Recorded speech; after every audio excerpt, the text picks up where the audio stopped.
বাংলার শ্রেষ্ঠ ১২ ভূঁইয়া ছিলেন ঈশা খাঁ। আজ আমরা যাচ্ছি জমিদার ঈশা খাঁর দ্বিতীয় রাজধানী কিশোরগঞ্জ জেলার করিমগঞ্জ উপজেলায় অবস্থিত জঙ্গলবাড়িতে। ঈশা খাঁ জন্মেছিলেন ব্রাহ্মণবাড়িয়ার সরাইলে ১৫২৯ খ্রিস্টাব্দে। ঈশা খাঁর বাবার নাম ছিল সুলাইমান খাঁ, যিনি পূর্বে হিন্দু ধর্মাবলম্বী ছিলেন। তার তখন নাম ছিল কালিদাস। এই কালিদাসের প্রেমে পড়েছিলেন ঈশা খাঁর মা সৈয়দা মুমেনা খাতুন, যিনি ছিলেন বাংলার সুলতান গিয়াসউদ্দিন মাহমুদ শাহর কন্যা।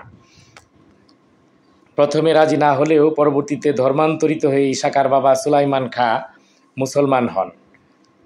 ঈশা খাঁর আরেক ভাই ছিল ইসমাইল খাঁ।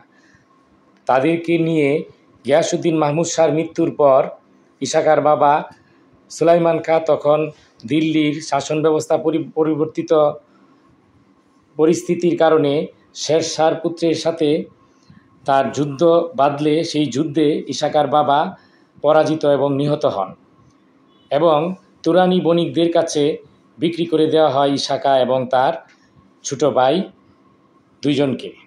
পরবর্তীতে ঈশা খাঁর চাচা কুতুবউদ্দিন ঈশা খাঁ এবং তার ছোট ভাইকে অর্থের বিনিময়ে তুরানি বণিকদের কাছ থেকে উদ্ধার করেন এবং ঈশা খাঁ উদ্ধার হওয়ার পর শুধুমাত্র তার পিতার জমিদারি ফেরত বা উদ্ধার করেননি, তিনি তার জমিদারিকে বিশাল এলাকা জুড়ে বিস্তৃত করেন এবং কখনো মুঘলদের আনুগত্য স্বীকার না করে পুরো এলাকা স্বাধীন জমিদার হিসাবে শাসন করতে থাকেন।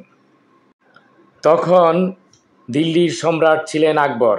আকবর পুরো ভারতবর্ষকে তার নিয়ন্ত্রণে নিলেও ঈশা খাঁর জমিদারিকে তার নিয়ন্ত্রণে না নিতে পেরে একাধিকবার সৈন্য প্রেরণ করেন, কিন্তু প্রত্যেকবারই জমিদার ঈশা খাঁ ও তার সৈন্যবাহিনী আকবরের সৈন্যদেরকে পরাজিত করেন। সর্বশেষ ১৫৯৭ সালে বাংলার শাসক হিসাবে আকবর প্রেরণ করেন মানসিংহকে। মানসিংহর সাথে ঈশা খাঁর বিশাল যুদ্ধ হয়। এই যুদ্ধে মানসিংহর ছেলে দুর্জয় সিংহ নিহত হন। পরবর্তীতে সরাসরি মল্ল যুদ্ধে লিপ্ত হন ঈশা খাঁ এবং মানসিংহ। ঈশা খাঁর তরবারির আঘাতে দ্বিখণ্ডিত হয়ে যায় মানসিংহের তরবারি। ঈশা খাঁ আরেকটি তরবারি মানসিংহকে দিতে চাইলে মানসিংহ অভিভূত হয়ে যান এবং তা নিতে অস্বীকৃতি জানালে ঈশা খাঁ তার তরবারি ফেলে দিয়ে সরাসরি যুদ্ধের আহ্বান জানালে আরও অভিভূত হয়ে মানসিংহ ঈশা খাঁর সাথে সন্ধি করেন এবং এই খবর আকবরকে দেন। এরপর আকবর আর কখনো আক্রমণ করেননি। সম্প্রতি সরকারের প্রত্নতত্ত্ব বিভাগ জঙ্গলবাড়ির ভবনের যে অংশটুকু এখনও টিকে আছে তাকে পুনঃসংস্কার করে। এই কারণে এটি এখন অনেক দৃষ্টিনন্দন হয়েছে এবং এখন পর্যটকদের এখানে আনাগোনা দেখা যায়। আজ এই পর্যন্তই। সবাইকে ধন্যবাদ।